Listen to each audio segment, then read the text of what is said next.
नमस्कार सर्वांना. सोनाई एंटरप्राइजेस चॅनलमध्ये सगळ्यांचं स्वागत आहे. मित्रांनो, चॅनलला सबस्क्राईब केलं नसेल तर सबस्क्राईब करून घ्या. म्हणजेच जे नवीन अपडेट्स असतील ते अपडेट्स तुम्हाला टाइम टू टाइम मिळत राहतील. तर मित्रांनो, चॅनलला सबस्क्राईब केलं नसेल तर जसं बघा आपण Googleवर YouTubeला जाऊन तुम्ही असं सर्च करू शकता सोनाई एंटरप्राइजेस. आणि यामध्ये इथे सबस्क्राईबच्या बटनावर जेव्हा क्लिक करतो, तिथे आणखी एकदा हे जे ऑल ऑल आहे, ऑलवरती क्लिक करायचंय. म्हणजेच तुम्हाला प्रत्येक वेळेस जे पण व्हिडिओज मी टाकणार आहे, त्याचे अपडेट्स तुम्हाला टाईमवर मिळत राहतील. जेव्हा व्हिडिओ पडणार, तेव्हा तुम्हाला त्याचा अपडेट मिळेल. यासाठी तुम्हाला या गोष्टी करून घ्यायच्या आहेत मित्रांनो. आता मी कालचा एक व्हिडिओ टाकला होता, की राशन कार्डची यादी कशी पाहू शकता तुम्ही, डाउनलोड कशी करू शकता. त्याच्या अगोदर पी-एम विश्वकर्माचे व्हिडिओज वगैरे आहेत आणि प्रत्येक शासकीय योजना जी असेल, सरकारी योजना, त्या सरकारी योजनेचा लाभ कसा मिळावा आणि त्या योजनेबद्दल पूर्ण माहिती जी आहे, ती मी व्हिडिओमार्फत तुम्हाला सर्वांना कळवतो. आणि त्या व्यतिरिक्त सर्व प्रकारचे डॉक्युमेंट्स जे आहे डॉक्युमेंट्स काढण्यासाठी हेल्प पण सोना एंटरप्राइजेस तुम्हाला करते मित्रांनो. महाराष्ट्रात तुम्ही कुठे पण असू द्या, तुम्हाला जो खाली दिलेला नंबर आहे, त्या नंबरवरती तुम्ही बिनधास्त कॉल करू शकता आणि त्यावरून तुम्हाला हेल्प भेटेल किंवा आम्ही पण स्वतः तुम्हाला डॉक्युमेंट्स काढून देऊ शकतो. तर मित्रांनो, आजचा जो व्हिडिओ आहे, त्याला आपण सुरुवात करूया. आजचा व्हिडिओ असणार आहे, की जे ओबीसी समाज आहे मित्रांनो, ओबीसी समाजासाठी 60,000चं एक अर्थसहाय्य भेटणार आहे. जे शिक्षण घेतात, उच्च शिक्षण घेतात, त्यांच्यासाठी या गोष्टीचा लाभ होणार आहे मित्रांनो. जसं की पंजाबराव देशमुख योजना आहे मराठा समाजासाठी. मराठा, एबीसी जे आहेत त्यांच्या समाजासाठी ही योजना आहे. त्या व्यतिरिक्त ओबीसी समाजासाठी ही योजना असेल, ज्यामध्ये ₹60,000 तुम्हाला भेटणार आहेत. बरोबर? तर सुरू करूया आपण, की काय काय असणार आहे, कशा पद्धतीने तुम्हाला पैसे भेटतील. तर इथे बघा, इतर मागास वर्ग, विमुक्त जाती व भटक्या जमाती आणि विशेष मागास प्रवर्गातील उच्च शिक्षण घेणाऱ्या विद्यार्थ्यांसाठी ही योजना सुरू झालेली आहे. यामध्ये काय आहे, ज्ञानज्योती सावित्रीबाई फुले आधार योजना या योजनेचं नाव असणार आहे मित्रांनो किंवा आहे. आणि यामध्ये निकष व अटी लागू करण्याबाबत काय काय अटी आणि पात्रता असतील ते लागू करण्याबाबत एक जी-आर आलेला आहे. दिनांक 11 मार्च 2024 मध्ये इतर मागास बहुजन कल्याण विभागाकडून. बरोबर? तर इथे पाहूया आपण प्रस्तावना काय आहे त्यांची. जे आदिवासी विभाग आहे मित्रांनो, विभागाची स्वयं योजना आहे. यानंतर सामाजिक न्याय व विशेष सहाय्य विभागाची स्वाधार योजना आहे.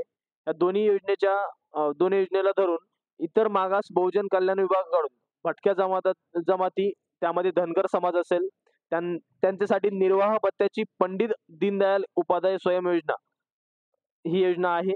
तर सदर योजनेचा लाभ घेत असलेले विद्यार्थी जे आहेत, भटक्या जमाती क प्रवर्गातील धनगर समाजाचे विद्यार्थी वगळून, म्हणजे धनगर समाजातील विद्यार्थी जे आहेत ते वगळून, त्यांच्या इतर समाजासाठी मित्रांनो जी योजना आहे, त्या योजनेचा तुम्हाला उच्च शिक्षण घेणाऱ्या विद्यार्थ्यांना प्रति जिल्हा 600 याप्रमाणे 21,600 विद्यार्थ्यांसाठी ही योजना राबवण्यात येणार आहे.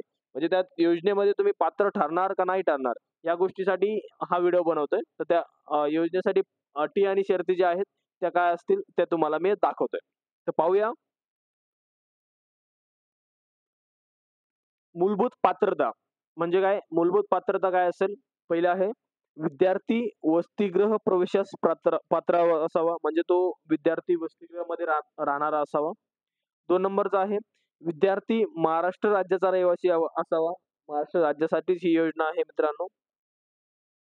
यानंतर सक्षम प्राधिकाराने दिलेल्या इतर मागास प्रवर्ग, विमुक्त जाती, भटक्या जाती व विशेष मागास प्रवर्ग, म्हणजे तुम्हाला जर तुम्ही या जातीमधून फॉर्म भरताय तर जातीचा दाखला सादर करणे कंपल्सरी राहील मित्रांनो. 4 नंबरचा आहे, अनाथ अनाथ अनाथ प्रवर्गातून अर्ज करतात विद्यार्थ्यांना महिला व बाल विकास विभागाकडील सक्षम प्राधिकरणाचे अनाथ प्रमाणपत्र अनिवार्य आहे. म्हणजे जे विद्यार्थी अनाथ असतील त्यांना पण त्यांचे प्रमाणपत्र कंपल्सरी लागणार आहे. या व्यतिरिक्त जे पालकाचे वार्षिक उत्पन्न असेल ते 2.5 लाख यापेक्षा जास्त नसावे. 2.5 लाखाच्या आतमध्ये असतील त्याच पालकांच्या विद्यार्थ्यांना या गोष्टीचा लाभ घेता येणार आहे. तसेच त्यांनी दिलंय बघा इथे, केंद्र शासनामार्फत ज्या वेळी मॅट्रिकेतर शिष्यवृत्तीसाठी उत्पन्न मर्यादेत वाढ होईल, त्यानुसार या योजनेसाठी पालकाची वार्षिक उत्पन्न मर्यादा लागू राहील. यानंतर 7 नंबरचा आहे, विद्यार्थ्याने स्वतःचा आधार क्रमांक आपले जे नॅशनल बँक असतात, राष्ट्रीयकृत बँक यांच्या खात्याशी जोडलेला असावा मित्रांनो. 8 नंबरचा आहे विद्यार्थ्याने प्रवेश घेतलेली शैक्षणिक संस्था ज्या शहराच्या ठिकाणी आहे किंवा तालुक्याच्या ठिकाणी आहे अशा शहरातील सदर विद्यार्थी रहिवासी नसावा. म्हणजे काय की तुम्ही जर एखाद्या जिल्ह्यामध्ये पुणे जिल्ह्यामध्ये तुम्ही कॉलेजला ऍडमिशन घेतलेलं आहे आणि तुमचा आधार कार्डचा ऍड्रेस पण पुण्याचाच आहे. तर त्या म्हणजे तिथले तुम्ही जर असणार, ते रहिवासी असणार तर तुम्हाला त्या गोष्टीचा लाभ घेता येणार नाही. तुम्ही एकतर दुसऱ्या जिल्ह्यातून आलेले असावे, दुसऱ्या तालुक्यातून आलेले असावे, दुसऱ्या सिटीमधून आलेले असावे, तरच तुम्हाला या गोष्टीचा लाभ घेता येईल मित्रांनो. आता या व्यतिरिक्त शैक्षणिक पात्रता काय असेल बघा. जो पण विद्यार्थी ज्या विद्यार्थ्याला लाभ घ्यायचा आहे, तो विद्यार्थी 12वी नंतरचे उच्च शिक्षण घेत असावा. म्हणजे जसं की इंजिनिअरिंग, डॉक्टर, त्यानंतर कोणतेही पदवीचे शिक्षण जर घेत असेल, तर त्यामध्ये या या योजनेचा लाभ घेता येईल त्याला. दुसरं आहे व्यावसायिक तसेच बिगर व्यावसायिक अभ्यासक्रमास प्रवेश मिळालेल्या विद्यार्थ्यास सदर योजनेसाठी अर्ज करताना किमान 60% किंवा त्या प्रमाणात सी-जी-पी-एचे गुण असणे आवश्यक राहील. म्हणजे या योजनेचा लाभ घेण्यासाठी कमीत कमी 60% पाहिजेत. 60%च्या आतमध्ये जर मार्क्स असतील तर तुम्हाला त्या योजनेचा लाभ घेता येणार नाही मित्रांनो. 3 नंबरचा आहे व्यावसायिक तसेच बिगर व्यावसायिक अभ्यासक्रमासाठी विद्यार्थ्यांना गुणवत्तेनुसार त्या संबंधित प्रवर्गातून प्रवेश देण्यात येईल. यासाठी इयत्ता 12वीच्या गुणाची टक्केवारी विचारात घेतली जाईल. म्हणजे 12वीची टक्केवारी पण विचारात घेतली जाणार आहे मित्रांनो. त्यामुळे 12वीला पण चांगले टक्के मिळालेले असावे तुम्हाला. 4 नंबरचा आहे सदर योजनेअंतर्गत एकूण प्रवेश संख्येच्या 70% जागा व्यावसायिक शिक्षण घेणाऱ्या विद्यार्थ्यांसाठी व 30% जागा बिगर व्यावसायिक शिक्षण घेणाऱ्या विद्यार्थ्यांसाठी असतील. व्यावसायिक शिक्षण म्हणजे काय जसं की इंजिनिअरिंग झालं मित्रांनो. इंजिनिअरिंग नंतर तुम्ही व्यवसाय त्या गोष्टीचा करू शकता. हॉटेल मॅनेजमेंट झालं. ज्यामध्ये तुम्ही व्यवसाय करण्यासाठी तुम्हाला ती पात्रता लागतेच कंपल्सरी. अशा याला आपण व्यावसायिक शिक्षण बोलू शकतो. 5 नंबरचा आहे निवडलेला विद्यार्थी संबंधित अभ्यासक्रम पूर्ण होईपर्यंत लाभास पात्र राहील. म्हणजे तुम्ही 3 वर्षाची डिग्री असेल, 4 वर्षाची डिग्री असेल, तर 3 ते 4 वर्षापर्यंत तुम्ही या गोष्टीचा लाभ घेऊ शकता मित्रांनो. बरोबर? आता सगळ्यात महत्त्वाचं हे अखिल भारतीय तंत्र शिक्षण परिषद, अखिल भारतीय वैद्यकीय परिषद, भारतीय फार्मसी परिषद, वास्तुकला परिषद, राज्य शासन किंवा तत्सम संस्था म्हणजे यापैकी जर तुमच्या म्हणजे यापैकी मान्यताप्राप्त महाविद्यालयात जर ऍडमिशन असेल, तरच तुम्हाला या गोष्टीचा लाभ घेता येणार आहे मित्रांनो. ओके. यानंतर 7 नंबरचा आहे एका शाखेची पदवी किंवा पदव्युत्तर अभ्यासक्रमासाठी या योजनेचा लाभ घेतल्यानंतर पुन्हा इतर शाखेच्या पदवी किंवा पदव्युत्तर अभ्यासक्रमासाठी प्रवेश घेतलेल्या विद्यार्थ्यास या योजनेचा लाभ भेटणार नाहीये. म्हणजे तुम्हाला एक कमीत म्हणजे एकाच शाखेची पदवी जेव्हा घेताय तुम्ही डबल डबल पदवीसाठी तुम्हाला या योजनेचा लाभ घेता येणार नाहीये.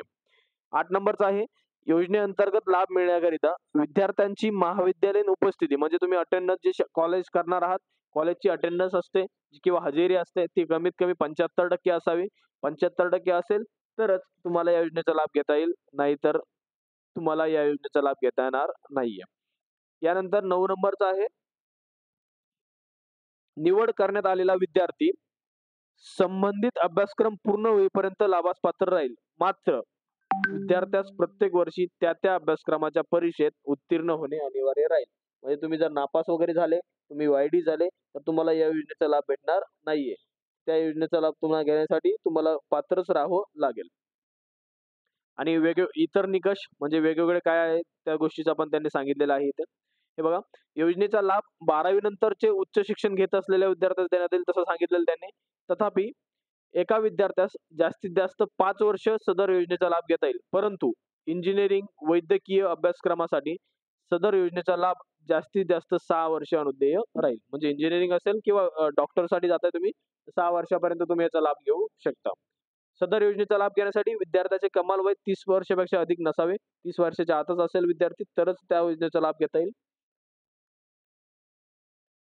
अभ्यासक्रमाच्या मध्यावधी कालावधी प्रवेश घेतलेला विद्यार्थी ही ज्ञानज्योती सावित्रीबाई फुले आधार योजनेअंतर्गत लाभास पात्र राहील.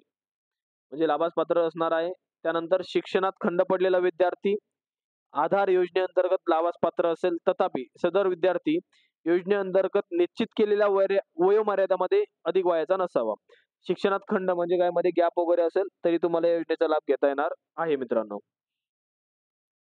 5 नंबरचा आहे सदर योजनेस पात्र विद्यार्थी अनुत्तीर्ण झाल्यास अनुत्तीर्ण कालावधीमध्ये योजनेअंतर्गत लाभ देण्यात येणार नाही. उत्तीर्ण झाल्यानंतर असा विद्यार्थी लाभास पुढे पात्र राहील. म्हणजे तुम्ही ज्या वर्षी वाय-डी असणार किंवा तुम्ही त्या वर्षी तुम्हाला पुढच्या वर्षाला ॲडमिशन घेता येणार नाही. त्या वर्षी तुम्हाला तिथे त्या योजनेचा लाभ घेऊ शकत नाही. पण तुम्ही पुढच्या वर्षी या योजनेचा लाभ घेऊ शकता. यानंतर 6 नंबरचा आहे. सदर योजनेअंतर्गत 2024-25 म्हणजे येणारं जे वर्ष आहे, त्या प्रथम वर्षात प्रवेश घेतलेल्या 150 विद्यार्थ्यांना, द्वितीय वर्षात प्रवेश घेतलेल्या 150 विद्यार्थ्यांना, तृतीय वर्षात प्रवेश घेतलेल्या 150 विद्यार्थ्यांना व चतुर्थ वर्षात प्रवेश घेतलेल्या 150 विद्यार्थ्यांना. अशा रीतीने प्रति जिल्हा 600 विद्यार्थ्यांना लाभ देण्यात येईल. हे लक्षात ठेवा. हे खूप जास्त महत्त्वाचं आहे मित्रांनो. 150 विद्यार्थ्यांनाच हा लाभ भेटणार आहे. तदनंतर 2025-26 पासून व्यावसायिक तसेच बिगर व्यावसायिक अभ्यासक्रमाच्या प्रथम वर्षात रिक्त असलेल्या जागांवर प्रवेश देय राहील. यानंतर विद्यार्थी कोणत्याही प्रकारची नोकरी किंवा व्यवसाय करत नसावा, हे पण महत्त्वाचं आहे. आणि जे आरक्षण असणार आहे ते कशा प्रकारे असणार आहे ते लक्ष करा. इतर मागास प्रवर्ग जो असेल त्यांना 59% आहे. विमुक्त जाती व भटक्या जमातीमध्ये आपण असेल तर 34% आहे. विशेष मागास प्रवर्गामध्ये 6% आणि अनाथ विद्यार्थ्यांसाठी 1% आहे. असं म्हणून 100% तुम्हाला आरक्षण दिलं जातंय. बरोबर. या योजनेअंतर्गत दिव्यांग विद्यार्थ्यांसाठी 4% समांतर आरक्षण आहे. बरोबर. सदर योजनेअंतर्गत महिलांसाठी 30% समांतर आरक्षण निर्धारित करणार आहेत. आता सर्वात महत्त्वाचं की कागदपत्र काय लागणार आहेत. योजनेचा लाभ मिळण्यासाठी आवश्यक कागदपत्रे. पहिला आहे भाड्याने राहत असल्याबाबत व स्थानिक रहिवासी नसल्याचे प्रतिज्ञापत्र म्हणजे नोटरी. जर तुम्ही भाड्याने राहताय कुठे एखादा फ्लॅट वगैरे करून तर तुम्हाला तिथे नोटरी म्हणजे ॲग्रीमेंट प्रॉपर करून घ्यावं लागेल. जे की वकिलाचा ॲग्रीमेंट जास्त प्रॉपर 100चा बॉन्ड चालणार नाही मित्रांनो. यानंतर स्वयं घोषणापत्र लागेल. कोणत्याही शासकीय वसतिगृहात प्रवेश घेतला नसल्याबाबतचे शपथपत्र. म्हणजे तुम्ही जर शासकीय वसतिगृहात प्रवेश घेतला असेल तर ते तुम्हाला भेटणार नाहीये. तुम्ही बाहेरच्या वसतिगृहात राहताय, प्रायव्हेट वसतिगृहात राहताय, त्याबाबतचं तुम्हाला शपथपत्र लागेल. आणि भाड्याने राहत असल्याबाबतचे भाडेचिठ्ठी व भाडे करारपत्र हे लागणार आहे मित्रांनो. आणि विद्यालयात प्रवेश घेतल्याचा पुरावा म्हणजे तुम्ही बोनाफाईड देऊ शकता किंवा ऍडमिशनची जी पावती असेल, रिसिप्ट असेल ती तुम्ही देऊ शकता. बरोबर. आता या व्यतिरिक्त आपल्याला या योजनेचा लाभ कसा होणार आहे ते तुम्हाला दाखवतो मी. पहिला हप्ता पडेल जून ते ऑगस्ट. जून ते ऑगस्ट या महिन्यात तुम्हाला पहिला हप्ता. जून ते ऑगस्ट असा कालावधी असेल 3 महिन्याचा. रक्कम जमा करण्याचा कालावधी कोणता असेल? ज्या दिवशी विद्यार्थ्याचा ऑनलाईन किंवा ऑफलाईन अर्ज मंजूर होईल त्यानंतर 7 दिवसामध्ये तुम्हाला पहिला हप्ता पडणार आहे. दुसरा हप्ता मित्रांनो, दुसरा हप्ता असेल सप्टेंबर ते नोव्हेंबर. यामध्ये ऑगस्टच्या दुसऱ्या आठवड्यामध्ये तुमचा हप्ता पडेल. तिसरा हप्ता आहे डिसेंबर ते फेब्रुवारी. नोव्हेंबरच्या दुसऱ्या आठवड्यामध्ये तुम्हाला हप्ता मिळेल. आणि चौथा हप्ता आहे मार्च ते मे म्हणजेच फेब्रुवारीच्या दुसऱ्या आठवड्यामध्ये तुम्हाला हा हप्ता मिळेल. बरोबर. या व्यतिरिक्त त्यांनी दिलेल्या आहेत गोष्टी. शैक्षणिक वर्षातील 10 महिन्याच्या कालावधीसाठी लाभ देण्यात येईल मित्रांनो. बरोबर. यानंतर या योजनेत लाभास पात्र असलेल्या विद्यार्थ्यास इतर कोणताही भत्ता देणार नाहीये सरकार. बरोबर. आणि नियंत्रण जे असेल मित्रांनो व्यवस्थित पहा. इथे विद्यार्थ्याने प्रत्येक सत्र परीक्षेचा निकाल 15 दिवसाच्या आत देणे बंधनकारक राहील. हे महत्त्वाचं आहे. विद्यार्थ्यांना सदर योजनेचा लाभ संबंधित अभ्यासक्रमाच्या कालावधीपर्यंतच देय असेल. उदाहरणार्थ इंजिनिअरिंग अभ्यासक्रम 4 वर्ष असल्यास त्यात 4 वर्षाचा लाभ भेटेल.